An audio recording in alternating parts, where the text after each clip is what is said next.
अस्सलाम वालेकुम dear students, welcome to my channel. तो आज हम सीखेंगे कि एक सेट को कैसे ज़ाहिर किया जाता है।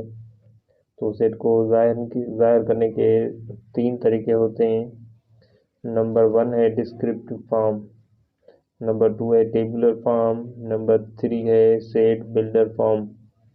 डिस्क्रिप्टिव फॉर्म का मतलब है बयानिया तरीका, इसको हम लिख सकते हैं बयानिया। नंबर 2 है टेबुलर फॉर्म, टेबुलर का मतलब है इंदिराजी। और नंबर 3 है तरकीब सेट।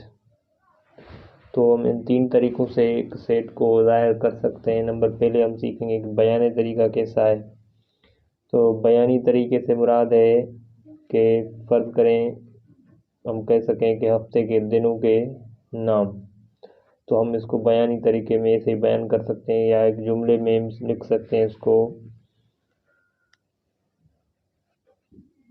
हफ्ते के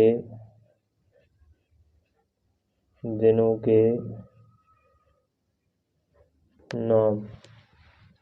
ये हो गया एक सेट। इसको हम इंग्लिश अल्फ़ाबेट की जो ए है, बड़ी ए, उससे ज़ाहिर कर सकते हैं या किसी भी नाम से भी ज़ाहिर, लेकिन अंग्रेज़ी अल्फ़ाबेट का होना ज़रूरी है।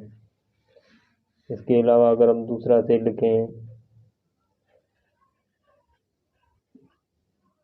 अंग्रेज़ी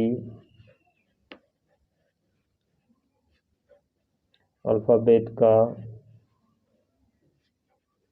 सेट, इसको हम किसी भी इंग्लिश के अल्फ़ाबेट से ज़ाहिर करते हैं, बी से भी ज़ाहिर करते हैं, सी से वो, तो इसको हम कहते हैं बयानिया।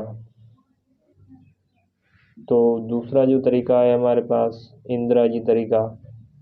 तो इसमें इंदिराजी तरीके में हम जो भी चीज़ें हैं उनको एक टेबुलर शेप में रखना पड़ता है। जैसे हफ्ते के दिनों के नाम, सेट ए है, तो हम हफ्ते के दिनों के जो नाम हैं उसको मिडिल ब्रैकेट में दर्ज करेंगे।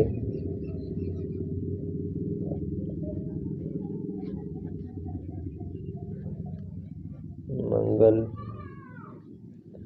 बुध, जुमरात, जुम्मा, हफ्ता,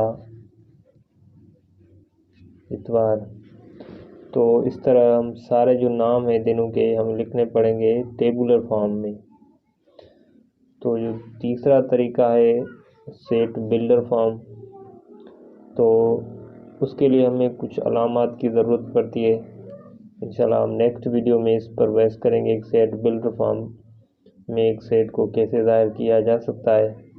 तो अभी के लिए इतना ही काफ़ी है। मज़ीद वीडियोज़ के लिए हमारी चैनल को सब्सक्राइब कीजिए।